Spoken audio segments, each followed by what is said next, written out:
May nagahibi, may nagapanawag, may nagaguyod bangko. So, adlaw sila mo guyod bangko dahil wala man na bangko.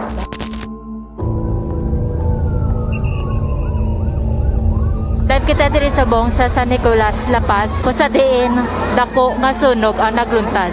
Ang gagwa gidya nga aso sa sini nga sunog is itong gidya ka PN, which means hindi lang basta-basta ini nga sunog. Sa bong nga problema sa aton nga mga bombero dire kag sa aton nga mga rescuer kung sino ang natrap sa sulod sa sining boarding house.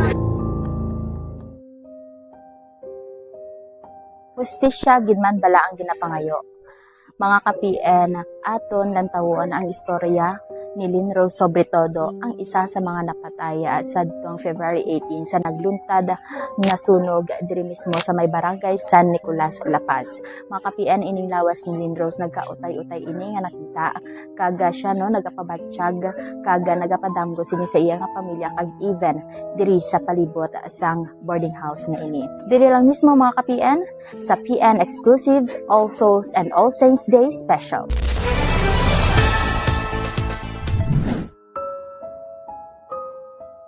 Mama, kamusta kita diri sa pamilya naton after sa natabo nga insidente sa aton bata nga si Lynn Rose, Sobretodo dito sa natabo nga sunog sa may La Paz. Ari ma'am, bisan paano lang, kaamat-amat man kami move on, bisan masakit man, pero wala kami mahimo. Ay bisan ano namon, hindi naman namon mabalik siya mo. So ma'am, after sa February 18 natabo ang sunog nga ato kag mutuman nga time nga nahibaluan naton ginpakadto mo pa dito ang imo nga bana ang tatay mismo ni Lynn Rose para i-check siya. It has come to nga dadala siya sa mga casualties. After sina may mga nababatian dito sa palibot and even kamo ma'am ginpadamgo kamo ni Lynn Rose. Sa akon wala siya kapadamgo sa amon nga ma'am nga amo na abi. Galing pagkadto namon to sa boarding house sang February 20, naghambal ang tupad sa tupad sa boarding house nila sa may Tianggi nga ginakanaan niya bala nga kapabatsyag daw kuno si Lynn Rose dito. Ti ang sa akon nga part kung kubasi bala nga may nabilin nga mga party sang lawas siya. Ti ako ma'am nangayo man ako pahanugot sa ilang caretaker nga kung pwede sa kaon nila liwat. Ti Martis kami nangayo naghahambal sa ila himbis kin sakaan nila wibis kung wala pa namon gani ginpaluap wala man to gani nila ginsaka liwat. So mga pila ka adlaw pag naamat-amat inibalik sa inyo ang pila ka mga parts ng lawas ni Lynn Rose. Ti kay nakwa dito wibis na sang hapon. Tingin katuan namon dito sa La Paz gindalaan ko sang sumagpaw kay ginkuha namon gidala namon sa sumagpaw pero wala ko to anay ma'am ginpa-cremate kay hambal ko ipa-clear up ko gid hasta nga matingob gid ang iya nga mga party sang lawas kay karon kun ipa-cremate namon tapos pag another day naman may ara naman siya makita another bayad naman kami di ba? Tigin pa freezer ko lang anay to gin pa hold ko sa sumagpaw Sabado another naman nga may nakuha naman sa iya. So bali pila tanan ka parte sang lawas ya ma'am ang part sang siko ya tapos ang mga tudlo ya. Okay. Tapos pero ang sa akon lang ya ma'am gani no daw may kulang pa siya kay balaan mo wala siya tiil mo. Okay. Wala siya tiil kay daw utod ang part nga direya. Okay. Oo. Tapos pag abot dito sa Gigato Lunes ang aga nagkadto kami dito upod ko magulang ko tapos ang bata ko man gintanaw nila nagabal gani ang magbut nga mga awala tiil si Inday na sa subong tawhay ng inyong paminsaro.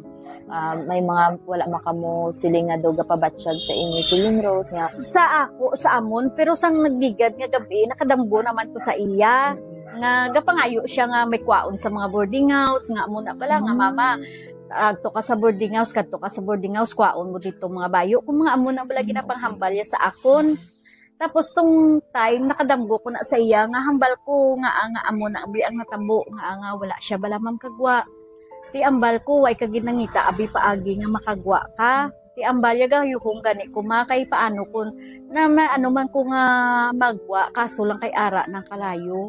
Wala na siya gwaan.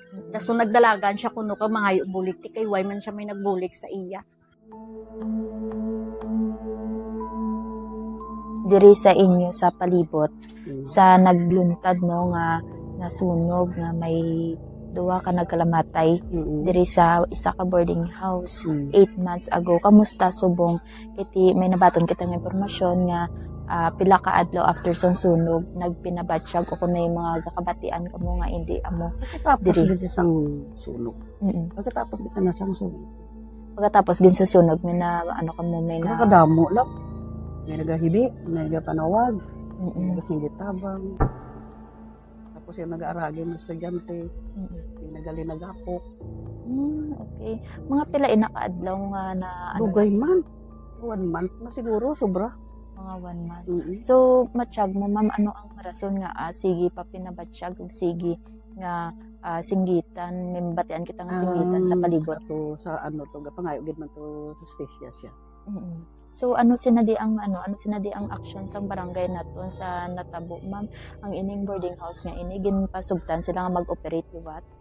Do wala. Ginakadtuan sa mga official, balas ng mga taga City Hall, mga taga Bureau of Fire, mga duro lang, balik-balik dira. Wala pa. Wala pa result. Kung anong resulta sila. At tuod nga nagpasaka sang kaso ining ang ginikanan sang napatay balang lalaki. Wala lang ko kabalo sa babae. Okay. So subong 8 months na no. Wala na kita may mabatian diri nga nagapangayo bulig or hindi na masyado. Duga agi-agi lang. May mabatian kita nga mga storya-storya din sa mga estudyante nga nagaboard diri sa palibot. Ang iba ng mga bata nakulbaan pa eh. Mga nag-aagi ba lang kapauli lang kung mga gabi. Nagadaralagan sila. Siyempre, natulog na sila. Kaya bisan sila man mismo, bisan udto adlaw sang una. Yung may nagatiyabaw da. May nagaguyod bangko. So adlaw sila mo guyod bangko dahil wala man na bangko da. Gid sa napatiyan gid. Kita naton to bear pa wala pa gin pa kayo wala pa sila magsugot ang kwan. So sino ang maguyod bangko, sino ang maano dira sa kalagitnaan sang adlaw. Udto adlaw. So subong ta kay ti ayun mga pamilya wala man diri sa may wala man sila ya. Sang una lang gid eh. Ang primero lang gid. Primero gid yan. Oo, grabe gito ya.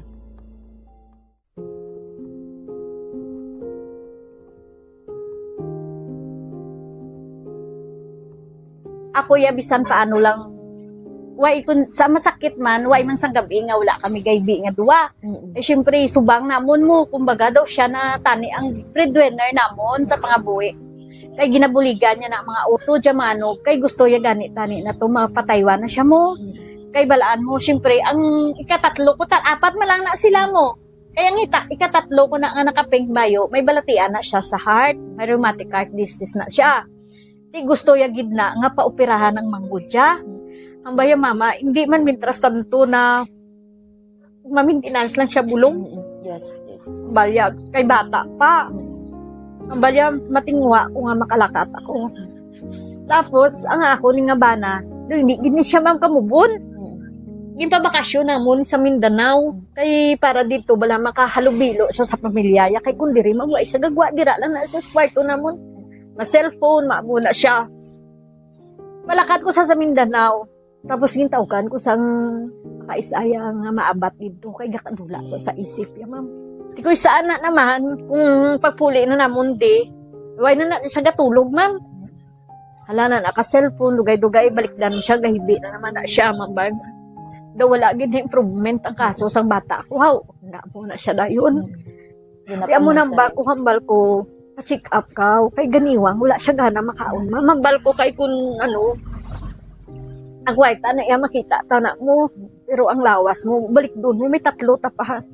Ang bago na sa iya, at yung baya ko mapacheck up siya, gasto lang daw ko naman. Sa sobrang ang action ta sa pagpasaka sang kaso, sige-sige sa gihapon. Oo, ma'am. Upod nimo ang taga-conception. Pamilya sa taga-conception. So, subong ma'am, ang imo nga mensahe na lang sa iban na may mga kabataan sa malayo, nag-aboard, ang imo nga mensahe sa mga ginikan. Amo na gani, ang akon ma'am nga ikaduwa na, kayo na siya maboard. Kay nag-ubra na siya mo, galing kay hindi na si Papa ya magsukot. Nga maboard siya, kay ano na siya ma'am, kumbaga na trauma na siya nga, basi, way taman ginapangayo. Wala ta ginapang. Basi, maliwat naman ang matabo sa subang namon. Ti ang sa ako ng subong sa mga ginikanan nga makabataan nila nga nag-abort, tani sikyaron yung gid ang boarding house ang inyo bata. Kung secure inyo bata or hindi, sigyaron nyo, may mga fire exit sila, may fire alarm sila, tanan-tanan yung mga dokumento kung okay sila. Nga, in kaso por kaso, bala may ano sila, nga hindi mo sila pag ibutang sa isa ka lugar nga budlay sudlon, budlay ano na bala, para ma-secure nila ila kabataan, kay tama gid kasakit. Amon bisa nadula, amon bata, kung sa hindi lang amon na tani nga paagi. Nga makita tani namon, pero wala eh. Hindi na namon siya mamakilala, as in, sunugid ni, o tinaaya ni sunog, wala gid ubos-ubos gid ya tulaan ng giniyabilin. Pero wala kamo kabalo nga wala nadula ang wala kami kabalo kun wa ito gani ma'am naghambal ang ang taga Tupad boarding house ya, way kami kabalo kay amo na gani ang bal ko sa ihalin padamguha lang ko kun ano pa nga part kalawas mo ang waay namon makita kay tinguhaan gid namon. Pagpabatyag kag ang pagpadamgo ni Rose ang nagapatumaan ni siya nagapangayo sa hustisya bangod hindi sini mabaton ang natabo sa iya. Mga ka-PN pasahon ang bilog na storya sa panaynews.net o kung magkuha sa inyo kopya sa amon nga newspaper. Iniluwat ang inyong ka-PN ang Myla Diao para sa Panay News Exclusives.